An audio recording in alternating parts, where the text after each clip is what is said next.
Hey, grand rising and good morning to all y'all beautiful people out there. Welcome to Feel Good Friday. I'm your host, Trae Holiday. And as always, we're going to be bringing you some great guests up for this show to make you feel good. Right now is a great opportunity for you to tag and share the stream and go ahead and make sure you're sharing it with people who could benefit from some Feel Good Friday energy.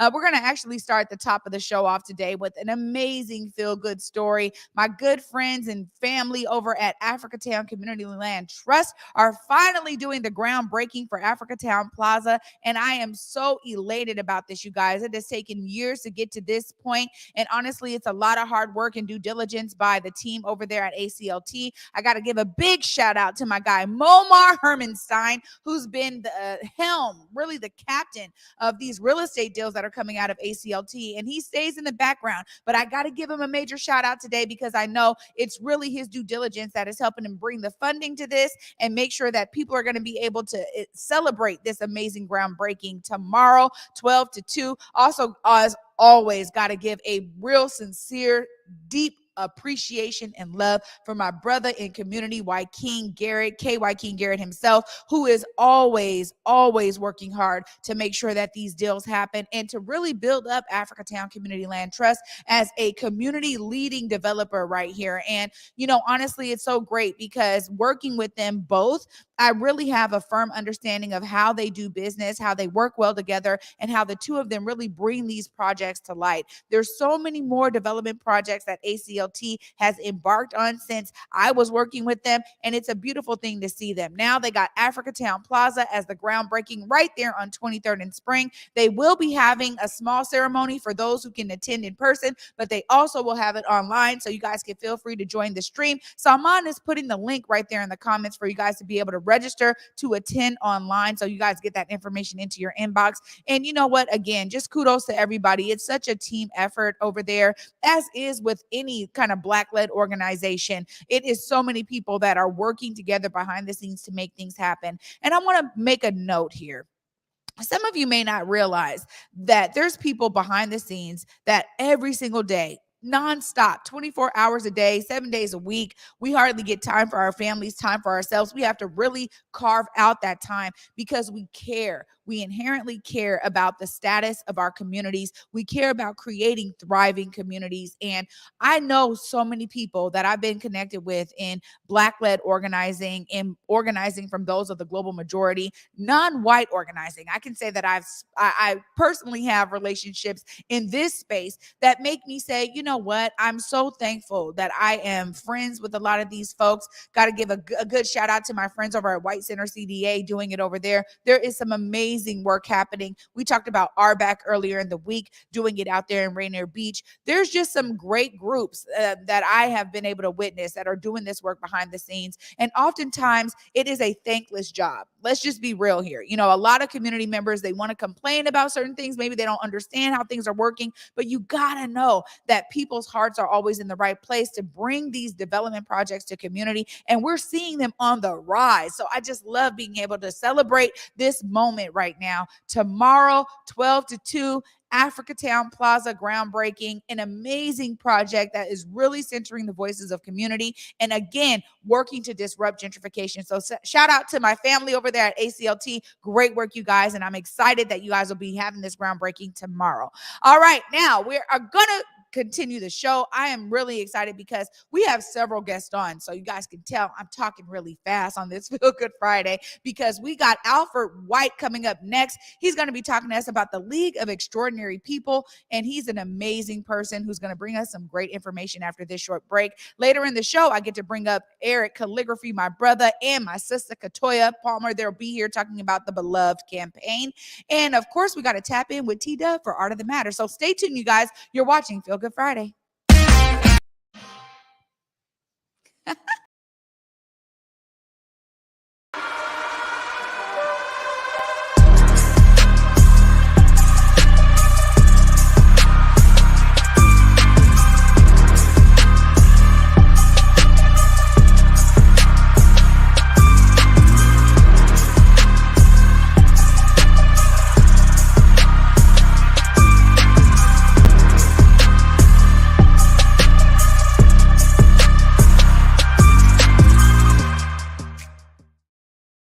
Welcome back, everybody, for Feel Good Friday. I'm your host, Trae Holiday. And joining me right now is Mr. Alfred White. He has some great information he's going to be sharing with us about the League of Extraordinary People and some ways that they're bringing resources around mental health awareness to the community. Thanks so much for joining me.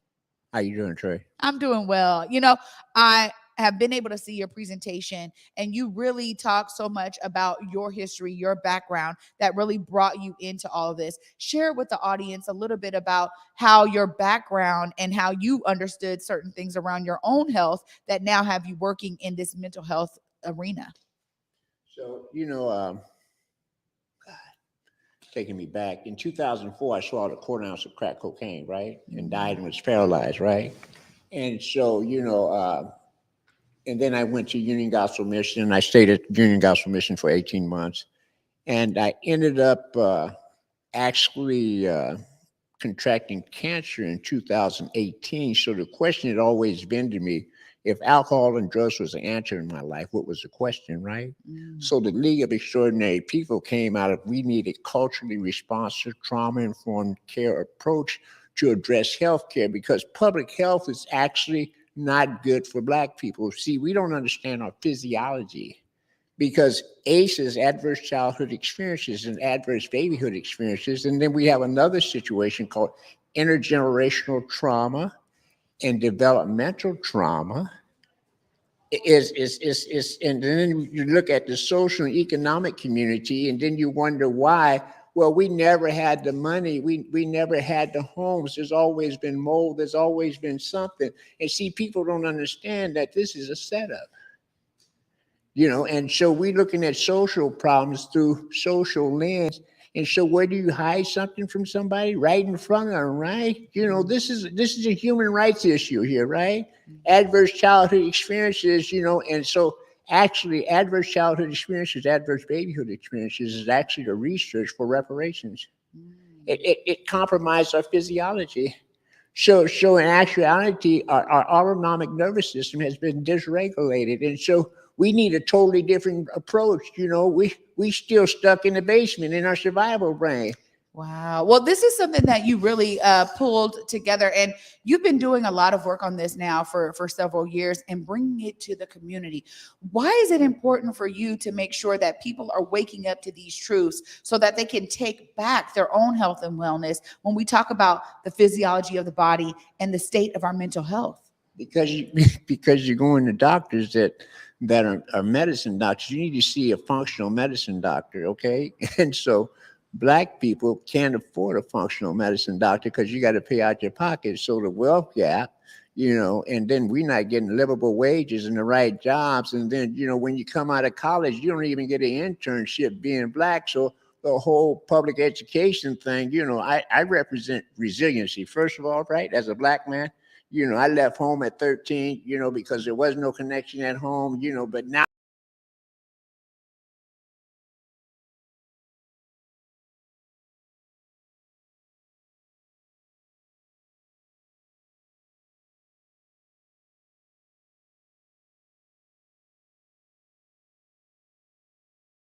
going on, and they don't have no answers for Black people. But then when you confront them, then they look and say, wow, this cat knows more than me. Some of them respected me, and a lot of others placated me. And then I sent them the information that you need to be trauma-informed care trained, and you need to be culturally responsive trained, because our physiologies act differently upon contact because of the microaggressions of racism.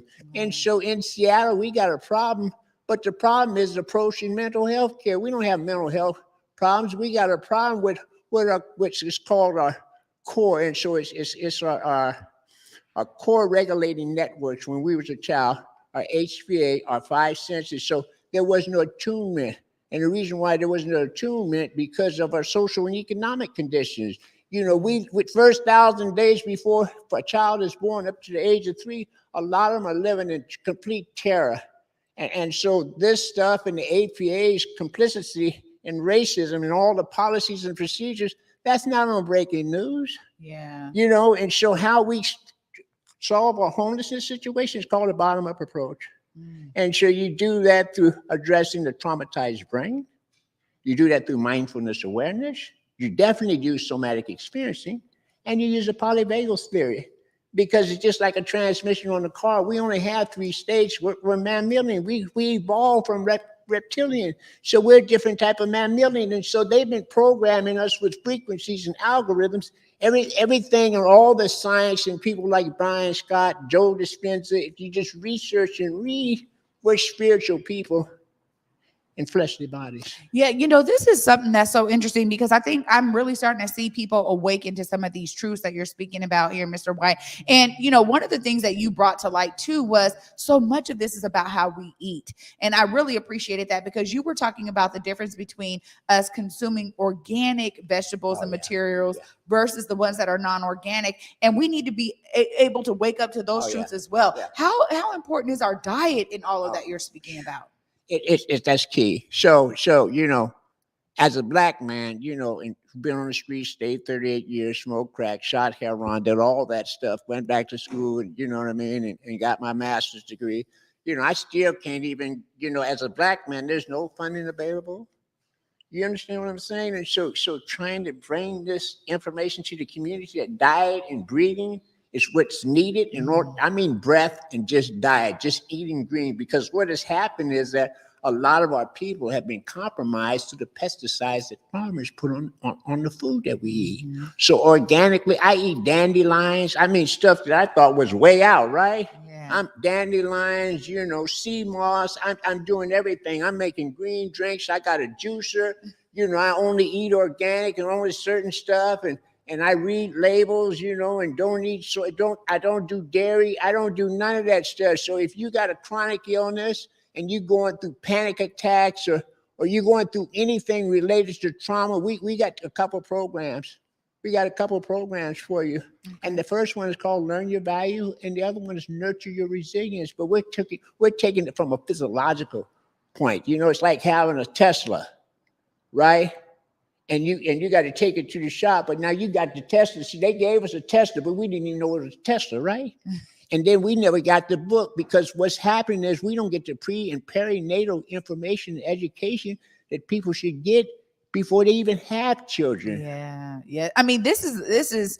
I know that we could do a whole special on this, but I want to make sure that the audience understands, how do they connect with you? I know you have this amazing initiative, the League of Extraordinary People, this kind of organization that you really put together. But how do they connect with you if they're really looking to learn more and to make sure that they're well and healthy in the ways that you're describing? You can contact me at www.tleop.org. And on my homepage, and just scroll down and go to the Request Services tab and click on that, and you can schedule a free consultation. And if you want to do any donations, you can send it to P.O. Box 3214, Renton, Washington 98056. We really need your help. We need to put a culturally responsive, trauma-informed care, public health approach together for our community that Medicaid and Medicare, because we don't have the funds. So it's a setup. Yeah.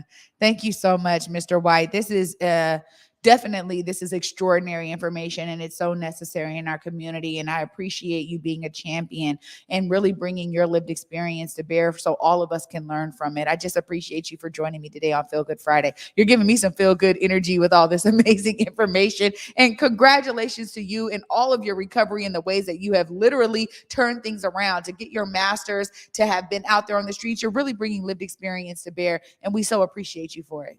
Thank you for having me. Yeah, absolutely. You guys, I'm telling you, there's so much more that Mr. White can go into, because as he's saying, he's talking about, trauma and how it informs the way that we should be being cared for. It's not there yet, but there's definitely people that are on the ground pushing to make it happen, and he's one of them. So glad he could join us.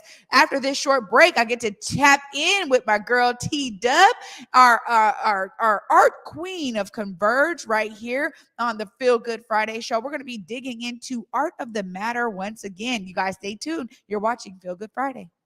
Hey guys, Besa Gordon here with some much needed information about what's happening in our communities when it comes to COVID-19 in 2022.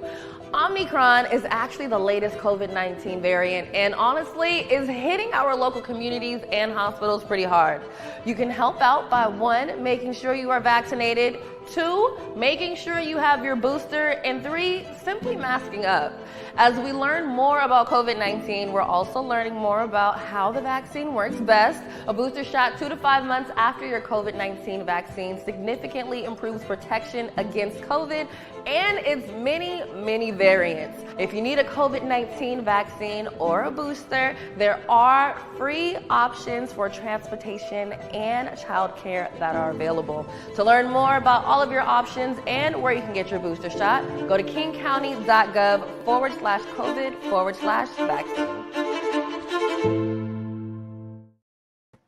Welcome back, everybody, to Feel Good Friday. I'm your host, Trae Holiday, and we're going to keep this feel good energy going. It's always feeling good when I get to talk to my girl, TDUB, art queen of Converge, right here. Let's bring in TDUB.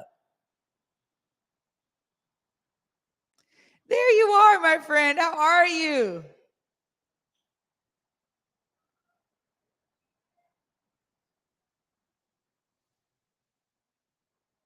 Are you muted?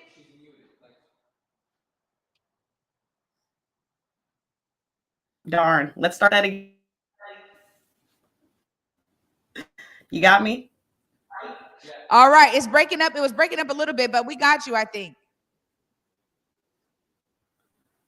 Yes, I'm here. I can hear you. Can you hear me? Yes. All right. It's delayed. Yeah, so I'm up in Orcas Island right now getting some much needed R&R. Oh, well, you know what? I know we have a clip. I'll let you try to see if you can fix the connection. It's a little bit delayed, but we're going to go ahead and play this clip for Art of the Matter. I know it's the episode that's coming up, so let's go ahead and play that real quick. Everything that he touched, everything that he did, he created worlds that, reflected his lived experience. And he did it in such a beautiful way and in such a welcoming way for, people that grew up like him, people who appreciated, Chicago music, street style, street culture. He really paved the way for a lot of people, regardless of where you come from. It's really just about, where you want to go and what you see of the world around you and how you want to, revolutionize and innovate.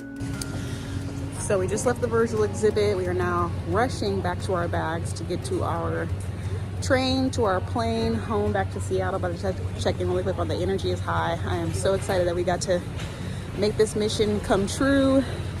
We had to squeeze it in at the very last minute of our trip, but it happened. It was there. I got to experience it.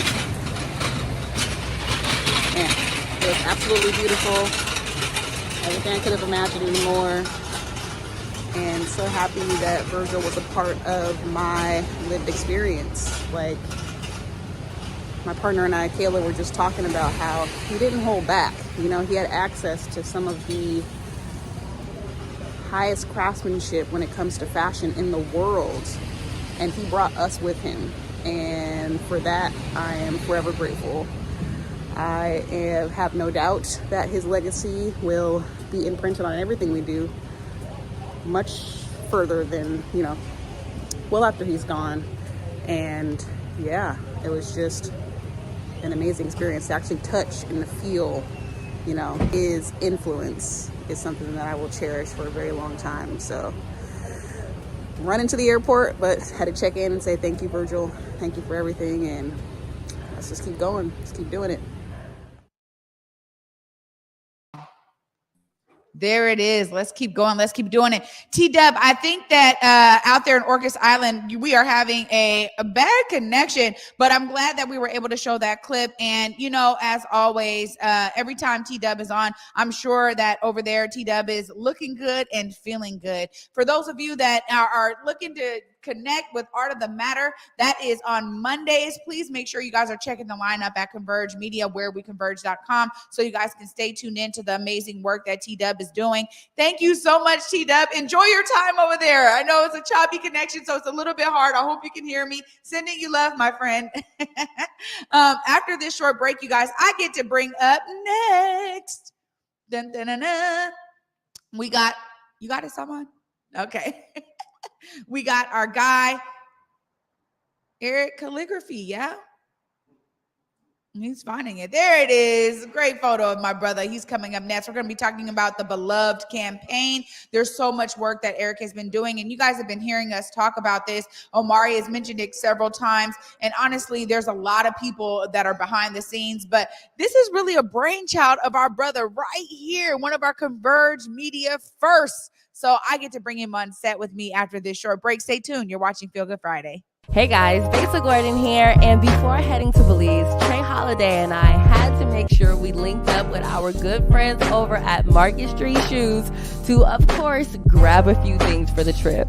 From bags to socks, shoes, sunglasses, earrings, and more. Before going on any trip, make sure you stop at Market Street Shoes. Trust me, you'll find just what you need to make your trip not only enjoyable, but fashionable.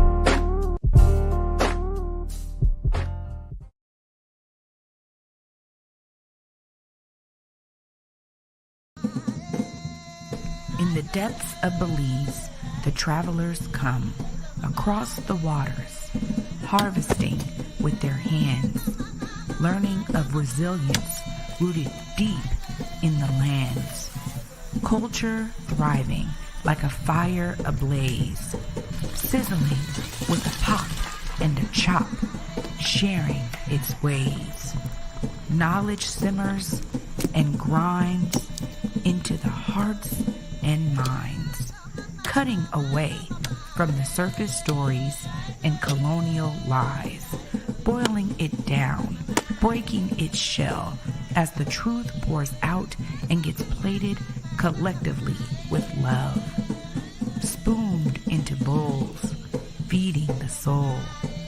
Garifuna, alive and strong at Palmetto Grove.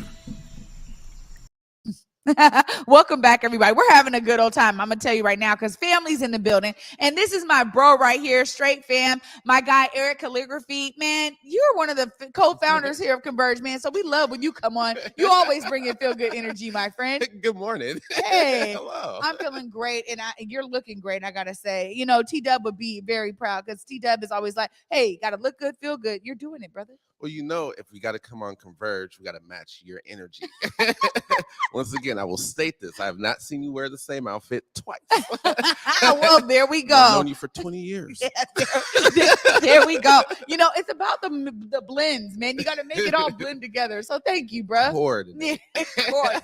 Well, you know what? I mean, Omari's been dropping a little bit of hints about the Beloved campaign. I know it's really about you being able to bring your lived experience into something that's going to be kind of disrupting this gun violence. But tell us more about what got you to say, first of all, this is how I'm going to do something for my community, and I'm going to go about it in this way. Tell us about some of the background that got you to say Beloved is the way to do it. All right. So remember, like maybe last year, you know, our whole protest thing. During the protest, I had a lot of friends die, right? And that didn't stop all the way up until 2 days ago. Yeah. You know what I'm saying? Or yesterday. I can't remember. It's the same thing, right? But at this point, I realized that this is a huge problem. We're all literally in this vortex of death. You know what I'm saying? We keep it light today, though, because it's Feel Good Friday. Yeah, I feel you, though. You know what I'm saying? And I'm going to keep more focused on the project. But really deep inside, you know what I'm saying? A lot of us, what's a good term for it? We dug through this every day. You know, the 6% of us that are here in Washington State. We all go to work. We have birthdays.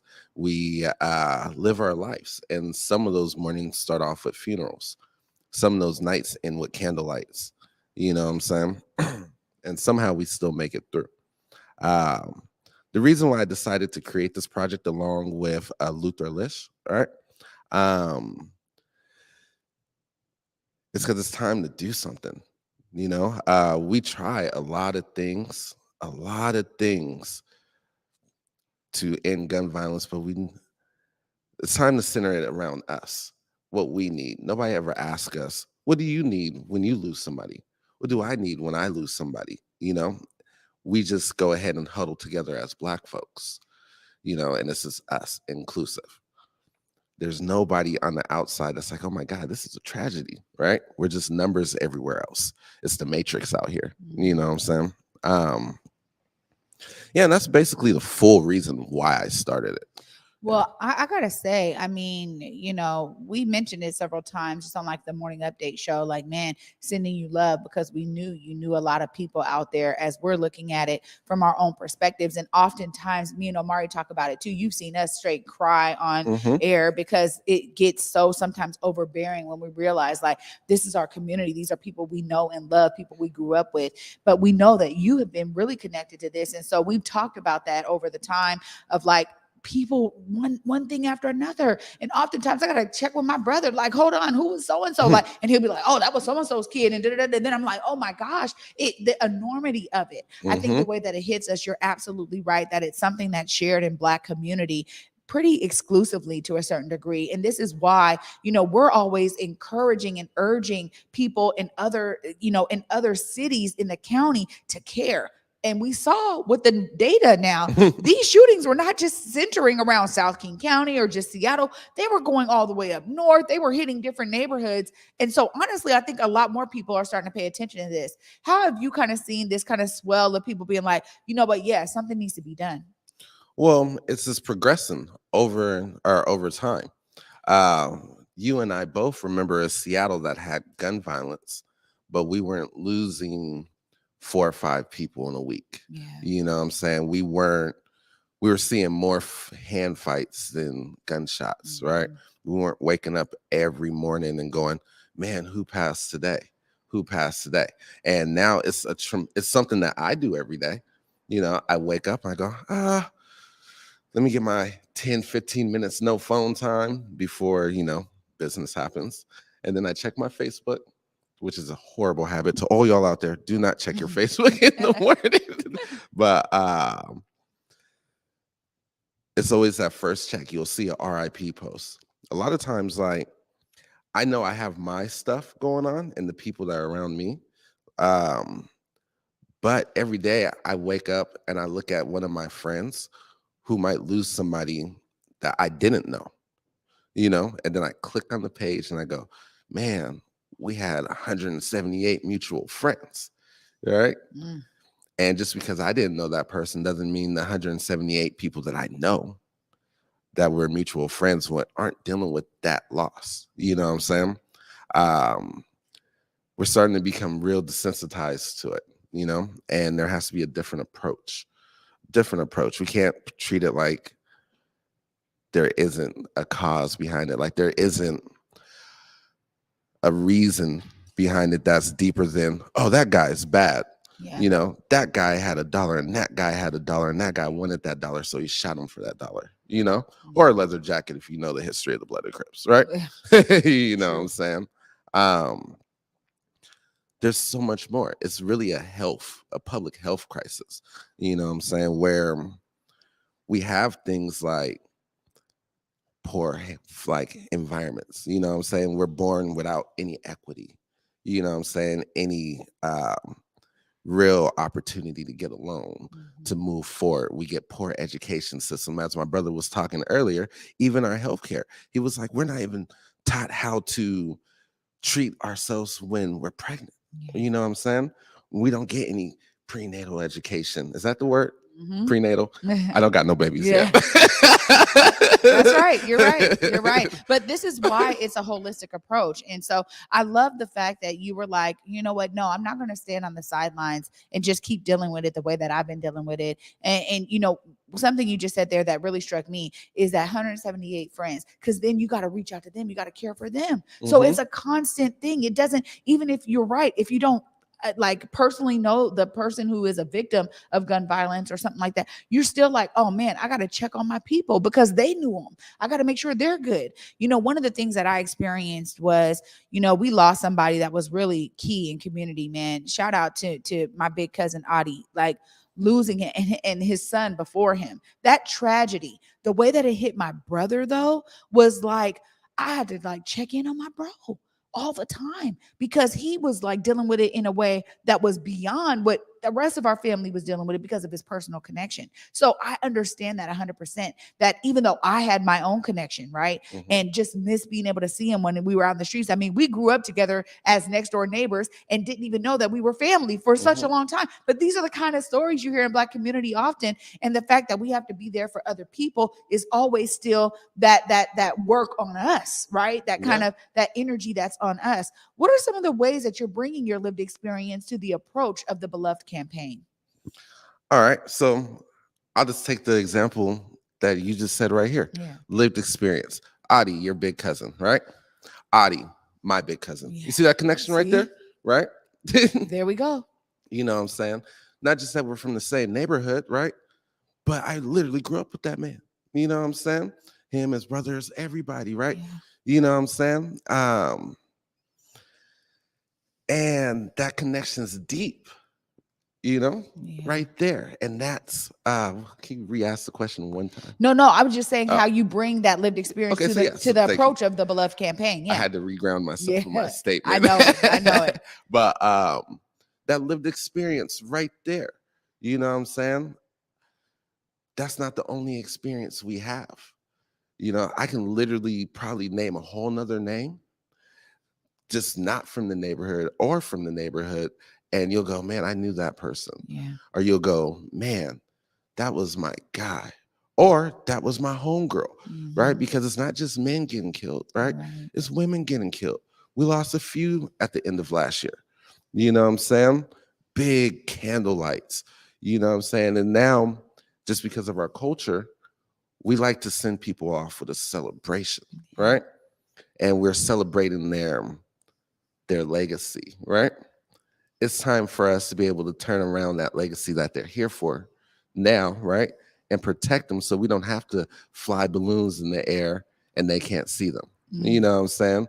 Tired of writing names on lanterns and throwing them in the water, right? Yeah. Tired of spelling people's names out in candles, you know?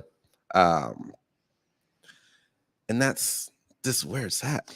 Yeah. It's just where it's at, man. It's so right there in our face, but we never think about the symptoms that actually affect us. You know what I'm saying? Yeah. So those are some of the amazing ways that you get to bring what you experience into something that's like, let's create a new approach around this. Let's actually disrupt all of this that we're experiencing.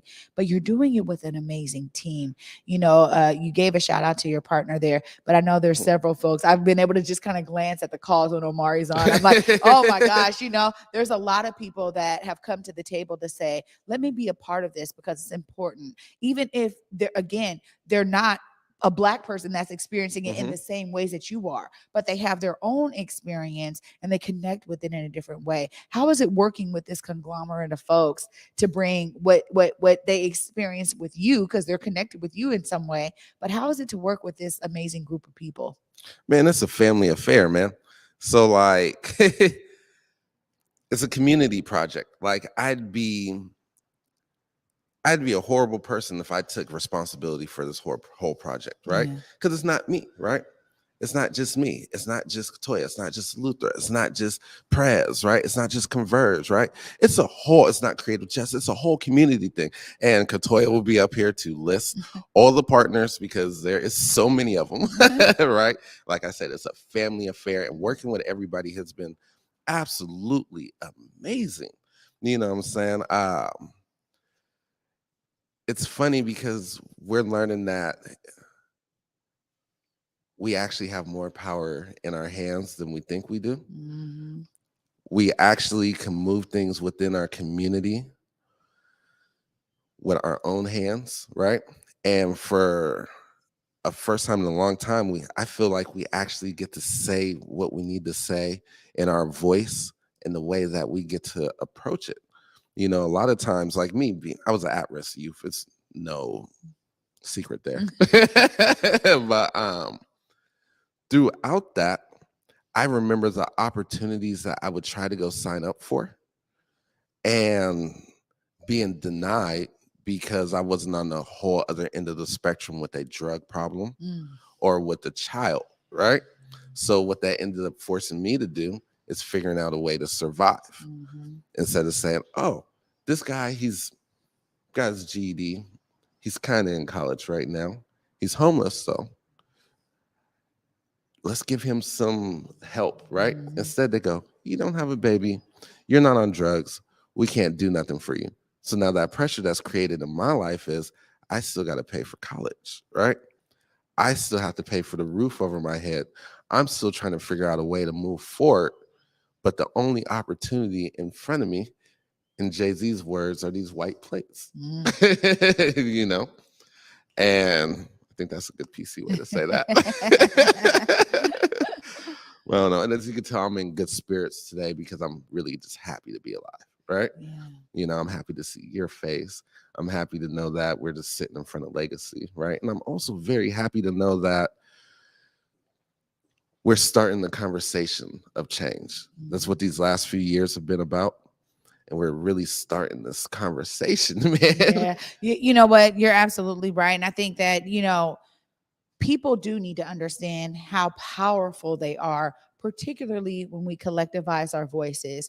It's something I'm constantly saying, and we've seen it. We've seen how people showed up in legislative session because they could get on Zoom, right? They don't have to go all the way to get childcare, go to Olympia. So people were showing up, and we see amazing, you know, nation leading legislation being passed right here in Washington State. But it's because people cared enough to utilize some of their energy to pour into something that was outside of them, that was moving the needle. And, you know, I really get inspired because we actually have seen this time and time again throughout our history in this country of, you know, people bringing together their shared experiences and doing something to change it. I always go back to the bus boycotts, right? And I'm just like, that coordinated effort that it took to be like, not only are we not going to ride their buses, we're going to get our own, we're going to have carpools, we're going to have walking groups, we're going to do, it was so coordinated, but it took the energy of everybody to pour into it in order for it to work. And that's what I can see with this beloved campaign, that it's going to take like you said, there's a bunch of different partners, but it's because that's what it takes. And even when I think about this regional approach that we see around gun violence right now, again, it's bringing in everybody. It's got police chiefs, mayors, fire chiefs, all these community organizations. That's really, I think people have to wake up to the fact that it's not going to be on any one entity, any one person. This idea of like a savior, we talk about that in the Black community all the time. You know, they killed Martin Luther King, they killed Malcolm X, nobody knew what to do. No, at the end of the day, we have to understand that it's on us. And you are taking that approach, my friend. And I just want to say, I love you so much. And I'm so thankful that you're like bringing yourself to something that is solutions. About a year ago, I talked to you about an idea I had in my head around let's move from beefing to eating. Hey, coming your way soon at some point. But like, it's exactly right, where you have to bring people together and bring their lived experience to the center of it to really figure out, how do we disrupt this? So kudos to you and everybody over there at Beloved. Man, I At appreciate Beloved. that. I wanted to say beloved is so the bad. Black way. Beloved, yeah. But you speak about the bus boycotts, right?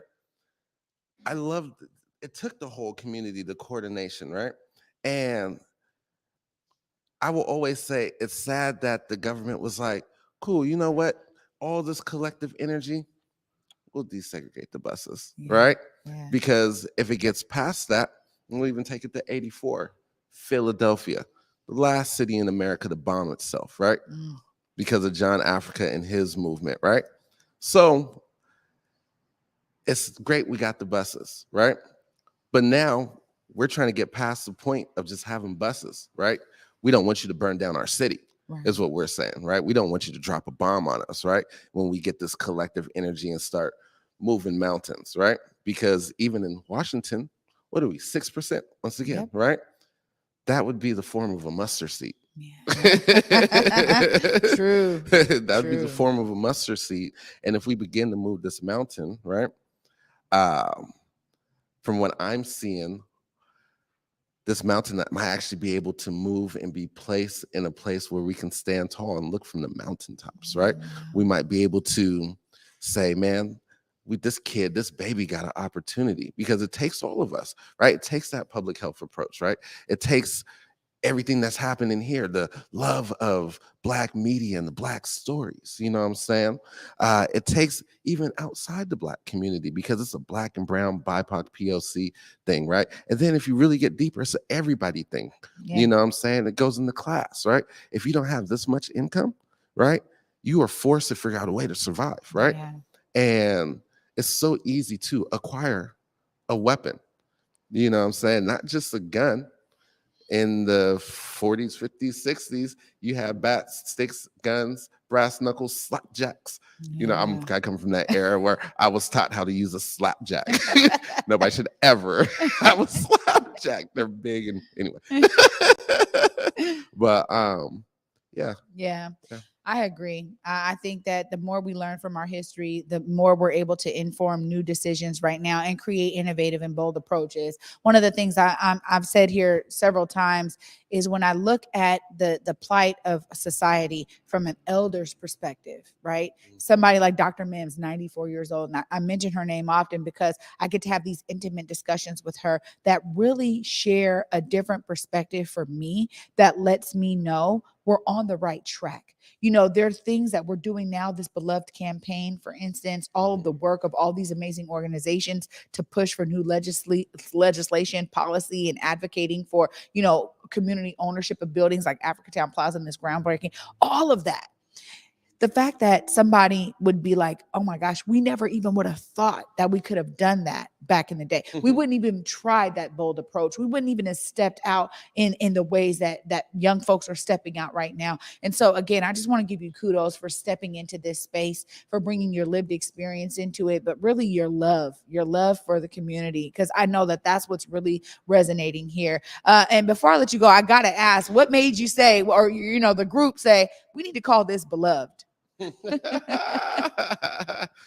Well, you know, I'll be quite honest. There was a list of names going through, right? That me and actually Luther were sitting in the park chop, just going through. And then the urgency of the matter put the name to the background, right? It was like, we got to throw a name on this, right? And this is really what our community is. We're talking about love here, right? Even though it's a gun violence campaign, we are talking about love, right? We're talking about love from the beginning to the end. Love for the people that we lost, love for the people that are here, right? We're talking about love. We're talking about love for even the bad part of our history, right? To the good part of history. We have to accept all of that in love, right? Took it, stamped it, moved forward, right? And as you know, it's been a year and some change process, right? But we're here now, right? And we're here out of love. And that's how the name Beloved came out. Well, hey, I gotta say, you are truly beloved.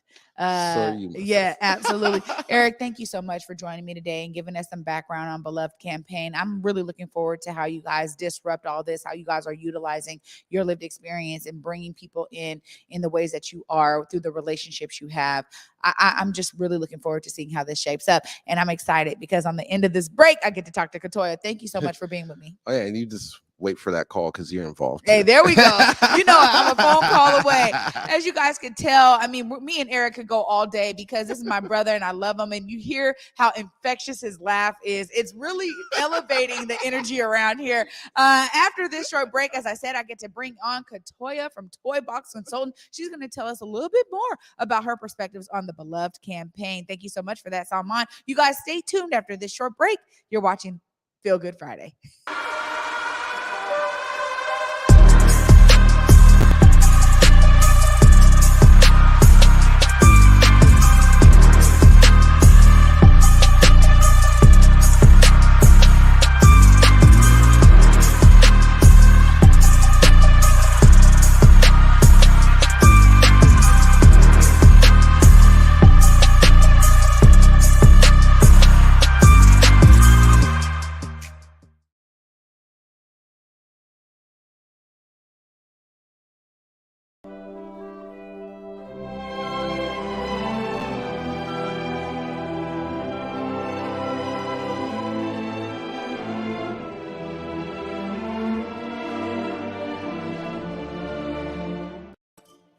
All right, welcome back, everybody, to Feel Good Friday. I'm your host, Trae Holiday. Man, I'm telling you, it's a real family affair on the set today. And as you guys can see right there, Romeo and Juliet, once again, we have one pair of tickets left for you guys to go ahead and email me at trae@whereweconverge.com for your chance to come with me tonight, Converge Media Night at Pacific Northwest Ballet at McCall Hall. Looking forward to having you guys joining me. And I just got to say, you know, the dancers told me themselves that you don't want to miss this show. And if you're coming, you might want to bring a box of tissues. So I got to tell you, I'm looking forward to the characterization in their form of dance and to really being able to see a classic like Romeo and Juliet now brought into a contemporary format. As they told me, it's not the same old, you know, ballet, whatever you thought it was. This is going to be contemporary, and I'm really looking forward to seeing it tonight. So please, again, email me, Trae, Trae, at whereweconverge.com. And if you know of somebody who's never gone to the ballet before, and maybe you want to email on their behalf, check with your friend. If they don't watch the show, you know, check with people you know to say, hey, do you got free time tonight? You know, you want to go out to this ballet? We want to make sure that we're opening that opportunity up to people who have never been. So please join me tonight. Now, I get to bring in my good sis out here in community. She's been doing such phenomenal work, and I've gotten to see her do the work on the outside and also work with her. So I'm so glad that she's able to join us today. Miss Takiyah, Toy Box Consulting. Hi. Good morning. Good morning. How you doing? I'm doing well. How are you? I am blessed and highly favored today. Thank you for asking. I know. Well, you're looking amazing. You know we have to bring it to the morning show, honey.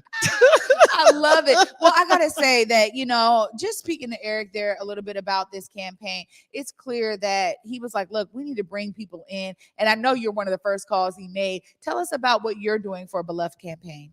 Yes. He's laughing at me because I was one of the first calls he made.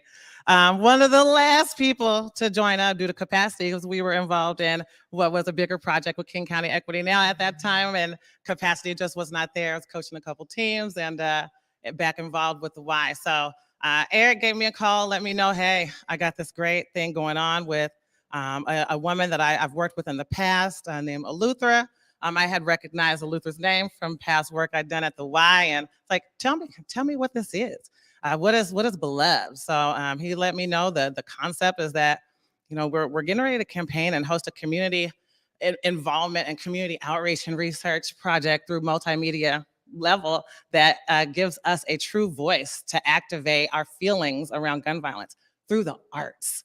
And that was right up my alley as I'd started Toy Box 10 years ago now to help creators and creatives build capacity so that they can pursue their opportunities and be successful. Well, you've been doing a great job. And like I said, I get to see you in all the realms. I mean, we first connected about swim programs at the Y. And the next thing I know, I'm like, oh, snap, you over there too? Oh, you over there too? And people will say that about me, like, girl, you everywhere. But, you know, you're right in terms of us being there for community and caring. And that's what I was talking to Eric about, that this is really about love for community. So this is an artistic way that people will be able to express how they're feeling around gun violence. What are some of the approaches you guys are taking to make sure those stories are at the forefront?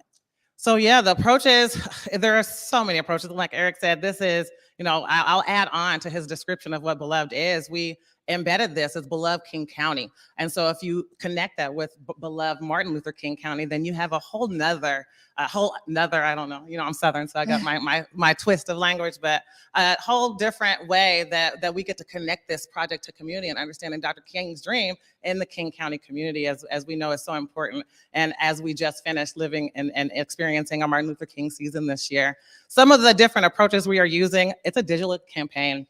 We are expecting to reach multitudes of individuals through our digital campaigning. Our digital partners, they are in Converge is included in that. We also have an amazing team of creatives that the city of Seattle have funded for us. The city of Seattle has invested tons of money. I can talk about that if we want to, into this project and making sure we have the team that can execute through video. We have calls to art plan. We have art installations that should be built by Forever Safe Spaces and company plan, live events that'll be curated by Presidential Media and G-Press. We have NAM partnered on this project who will be our exhibiting partner and help us memorialize this campaign for generations to come. There is so much that this campaign will bring to community. I'm very excited to see it come to life. Well, I am too. And as you just gave us even more details on it, this is a really innovative approach to how we're dealing with gun violence in our community. It to me, it's beyond even disruption. It's really a place for people to be able to pour their truth into it, which I don't know if this approach has ever been done. And again, kudos to you and everybody on the team for saying, this is how we got to do this. And, right, we talk about amazing groups, creative justice, community passageways, Choose 180. I always name so many groups, right? Because there's so many different people. Again, this regional approach to gun violence. So there's a lot being done here, but this is a very unique way of doing it. So I love hearing that. What are some of the things that you're really most excited for as this campaign kind of hits the community?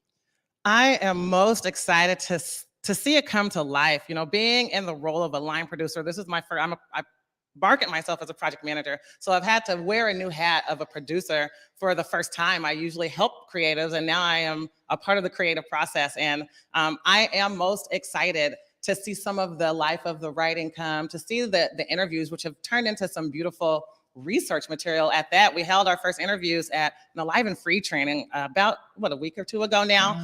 And there were some themes in that I can't wait to share with community. Some of the themes were really moving, as most people had first been introduced to gun violence as children, whether that be through toys or actual physical violence. Another great concept that's coming out that I can't wait for y'all to hear more about is the idea that community is done with some of these organizations who've been getting funding and not really being effective and not giving true voice to us. And taking those monies and using them for their own personal gain rather than injecting it into the community so that we can thrive. One of the young gentlemen who did his interview, I believe Brandon Shell is his name, he says that it is time for us to invest in the Black community so that we can build wealth so that drug dealers and gun toters aren't glamorized. That struck me. And that's it. That is the piece for me that I can't wait for the community to see. We need to stop sensationalizing some of these things that are happening in the streets. And for all intents and purposes of being on Feel Good Friday, I'll bring it back. It's real. I'll bring it back, but it's time. It's time for us to put a stand down to these millions of dollars or they're going nowhere. Yeah. I got to say, this is all feel good energy to me because I'm really on some I be on my Black power stuff and Omari always making fun of me. But the truth is that it's because boldness, this new approach, let's root out the truth. That is real. I mean, one of the things that, we reached upon was that, hey, there's also people out there that are hiding their nephews, hiding their sons when they know that they are the ones that were pulling the trigger, when they know they're the ones that took a life out there. So the idea is that this young man can also voice that. This is something that I think we've been hearing in community. People have just been dealing with it in a way. It has not been beneficial to us. And come on now. I understand the plight. It's not, Black community is not a monolith. I get it. There's different approaches. There's different classes all within the Black community. And so there's different things that are going to affect different people's lives. I get it.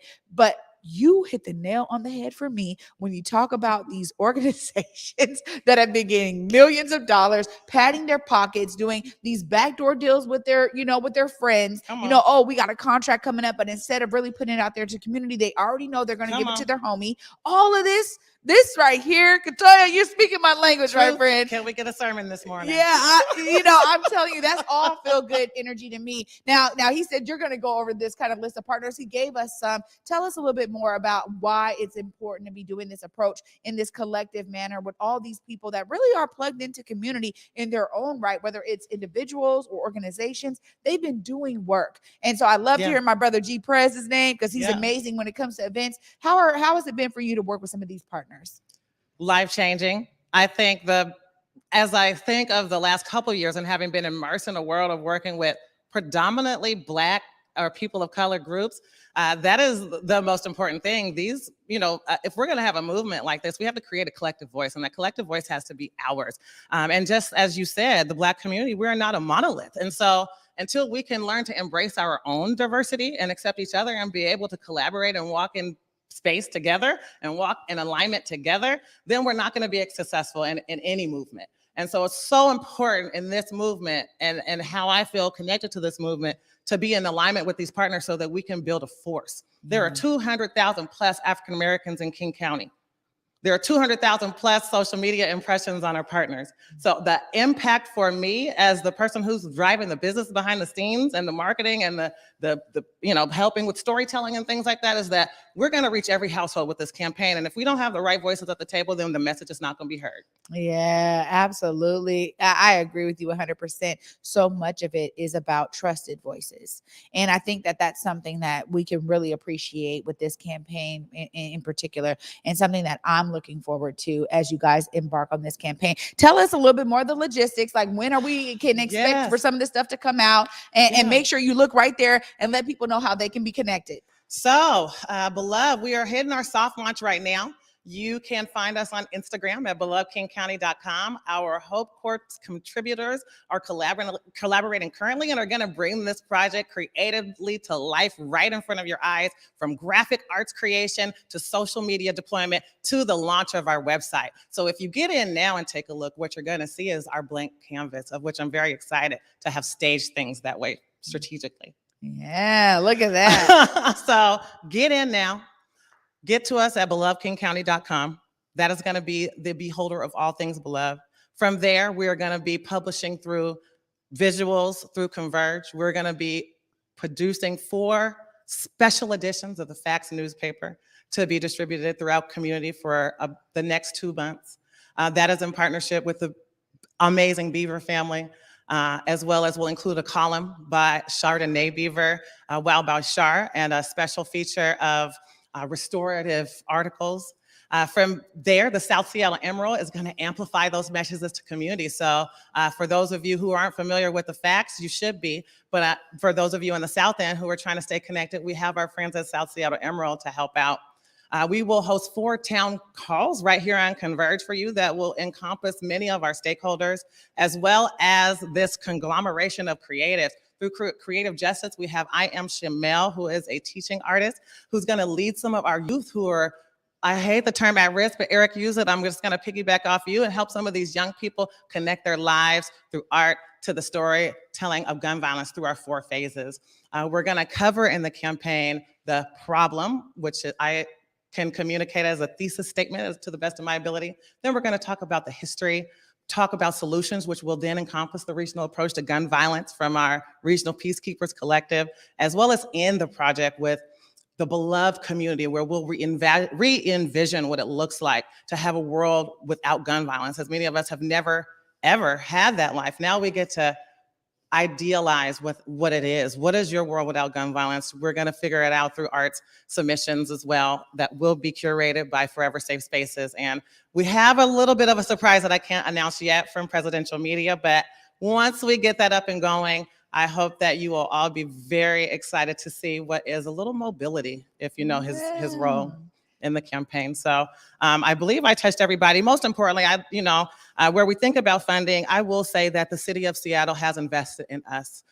They submitted, they gave Eric, Eric and Eleuthera's dream, and the county has jumped on to give us more funding, and we have raised just under $500,000 in funding for this project amongst partners. And so that is something that I particularly bring up on this Feel Good Friday, because when is the last time you heard that people like me and people like Eric were trusted with this message and given the opportunity to be our transparent selves with partners in the community? Oh, 2, 3 snaps in the Z formation. That is what I'm talking about. You just gave me chills. I'm so looking forward to this. And I thank you guys both. I thank you both for really being on today. That was feel good energy all around. Thank you so much, Takiyah, for your effort here and for your work. You're always impeccable in everything you do. I could cry right now because I know what you bring to the table. Thank you. Thank you so much. It's time. It's time to woman up, if you will, and it's time for us to take care of our community. I'm tired of seeing my cousins lose the fathers of their children. Tired of seeing my friends lose their partners. I'm tired. Gun violence has impacted my life indirectly as well, and directly. So it's time for us to tell these stories so that we know what's happening, in hopes that we can make some type of change. Oh my gosh. change is coming, y'all. Change is coming. These bold approaches are necessary. I am so thankful that you guys were able to watch this episode and feel this feel good energy with me today on this Feel Good Friday. As always, coming up this weekend, you guys, we got to make sure we pay homage to the shows right here on Converge Media. We got Weird at Night coming up tomorrow at 10 p.m. My brothers over there, Patrick and John, doing amazing work, and I'm looking forward to it because they did send me the script. So I will be in bed in the show in a week or two. You guys stay tuned for that. It should be awesome. And also Sunday, we got our friends Truly Unruly, the True Fonts. You know, Monday on the 14th, they're going to be doing their own show at Nate Jackson's Funny Comedy Club, but they are always here on Converge as well for you guys, bringing their message of love. And as we end today's show, I just got to thank all of the guests for being on here today. What a theme we had here around love. You know, we had Alfred White talking about it from a perspective of how we need to be looking at ourselves physiologically and understanding that we have been coming into this world in this country with a deficit to a certain degree, and we need to be understanding of that. We need to be eating right. We need to be educating ourselves on, you know, informed trauma so that we can root that out and actually be healthy and well. Shout out to my girl TDUB. Sorry, the connection was a little choppy, but we're so glad that you gave it a shot and that you were able to showcase to us what's coming up on Art of the Matter. And of course, to my brother and sister Eric and Katoya for being here for the Beloved campaign. So much amazing energy and effort that's being put into that. And clearly, I'm excited. I'm sure you guys are to see how this campaign unfolds. Thank you guys again for watching Feel Good Friday. And until Monday at 11 a.m., peace.